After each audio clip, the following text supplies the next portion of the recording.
Inglaterra, França, Portugal, Espanha. Quando e como surgem os estados nacionais modernos que conhecemos hoje? Vamos descobrir. Olá, eu sou Flávio Nascimento e este é o canal Plebeu Politizado, o canal de quem ama história e política. A formação deste modelo de Estado que conhecemos se deu por um processo lento e recheado de conflito, com muita política, jogo de interesses e uso de muita persuasão e persuasão. Com o início do declínio do feudalismo ali no século XIII, a Igreja Católica, a partir do século XIII, que detinha grande poder sobre as pessoas, começa a perder o seu domínio.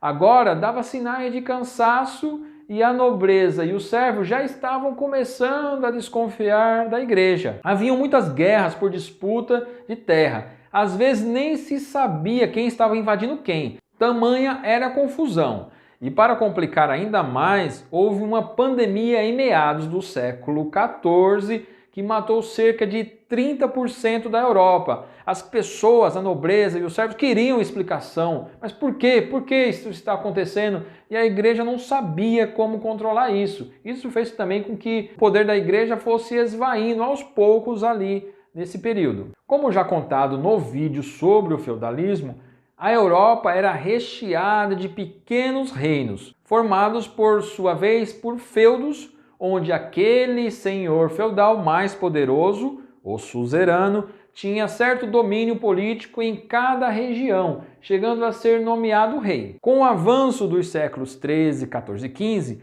o território destes reinos foram aos poucos expandindo. Pense comigo, a produção feudal era restrita à subsistência e a economia essencialmente agrária. Com o aumento do território, eu poderia ampliar o cashback, já que a economia estava intimamente ligada à posse da terra. Eu gastava com o conflito, mantendo um exército muitas vezes recheado de mercenários, mas tinha o retorno quando vencia. Nessa, alguns foram sucumbindo enquanto outros foram ampliando o poder e a riqueza. Neste momento, já era possível identificar uma classe social emergente que, embora não tivesse o prestígio e força política dos nobres e do clero, tinha uma coisa muito importante: o dinheiro. Eis que emerge a burguesia. Ainda não era a burguesia forte da Revolução Industrial do século XVIII, mas já tinha seu valor. Detinham um certo poder econômico e queriam mais espaço na vida política e econômica. Assim, já podiam sentar à mesa de um nobre para um jantar de negócios. Não que a nobreza nutrisse uma amizade com a burguesia.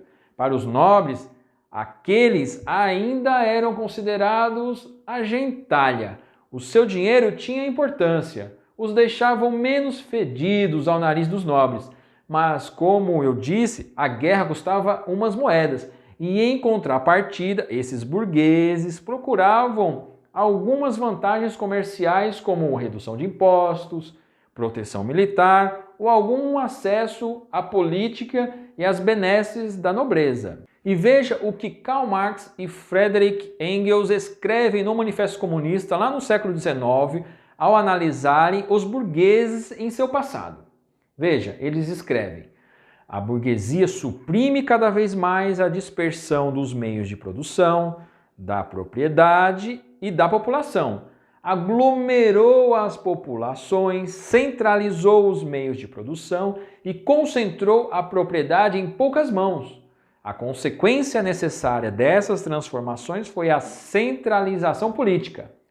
Províncias independentes, ligadas apenas por débeis laços federativos, possuindo interesses, leis, governos e tarifas aduaneiras diferentes, foram reunidas em uma só nação, com um governo só, uma só lei, um só interesse nacional de classe, uma só barreira alfandegária. Veja que interessante. Nessa frase, eles conseguem sintetizar bem o que aconteceu ao longo desses 3 séculos, onde a burguesia conseguiu, de fato, junto com os estados nascentes, as grandes nações que se consolidaram, fazer com que a economia política ficasse cada vez mais forte e centralizada nas mãos de poucas pessoas. E é exatamente dessa maneira que os estados nacionais vão se formar. A ruína do sistema feudal significou a dissolução tanto do modo social de organização da produção, quanto de toda a estrutura política a ele correspondente. Enfraqueceu-se, portanto, o sistema fragmentado de poder dos feudos e começou um processo de centralização política. Os primeiros estados nacionais a unificarem seu território, sob a autoridade central de um poder soberano, nesse período foram Portugal, França, Inglaterra e Espanha. Saíam então daqueles pequenos feudos para formar uma nação agora. E aí eu te pergunto, o que caracteriza uma nação? Primeiro, a centralização política. Beleza, este processo já estava em curso, como expliquei. Segundo, um exército nacional para proteger a soberania. Terceiro, o espaço geográfico determinado e dominado, de preferência com uma cultura linguística e de costumes comuns, com o sentimento de pertencimento daquele governo. Quarto, leis e padronização de alguns elementos como o de peso e medidas. Veja que até hoje esse tipo de padronização ocorre em nossa sociedade, como o sentido de circulação de um tráfego ou mesmo, recentemente no Brasil, a tomada de 3 pinos. E quinto, poder arrecadatório, o que exigia 2 fatores distintos, mas complementares. A criação de um sistema de arrecadação centralizado e composto por um corpo de funcionários responsáveis pela coleta de impostos e a necessidade de que a burguesia obtivesse sucesso econômico, pois é de onde, em tese, o dinheiro floresce para sustentar o aparato estatal.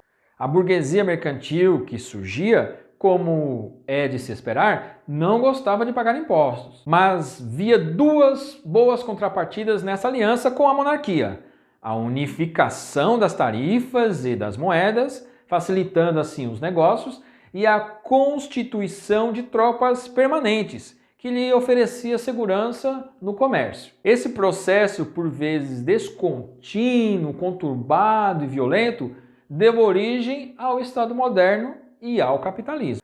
O novo modelo político-econômico que rompe definitivamente com o feudalismo abre as portas da Idade Moderna, que vai do século XV ao século XVIII, com o surgimento de um novo modelo econômico que vingaria nestes séculos, o mercantilismo, onde o Estado protecionista favorece os empreendedores domésticos do seu país em detrimento dos estrangeiros, prática que nunca deixou de existir. E foi assim que se consolidou todas as nações poderosas que conhecemos hoje. Essa história de que um país enriquece atraindo o capital estrangeiro sem intervenção estatal nunca ocorreu na história da humanidade. Como diria meu tio Toim, é conversa para boi dormir. E a frase do dia é de Rui Barbosa: não é a terra que constitui a riqueza das nações, e ninguém se convence de que a educação não tem preço. Não, velho Rui, ninguém se convence. Vai aparecer aqui link para outros vídeos que complementam este. Vale muito a pena assistir estes outros. Compartilhe este vídeo com aquele amigo do peito, discuta com ele sobre política e história. É assim que teremos condição de compreender por que somos o que somos. Manda um like, faça inscrição e ative o sininho. Tem muito mais por vir. E até a próxima!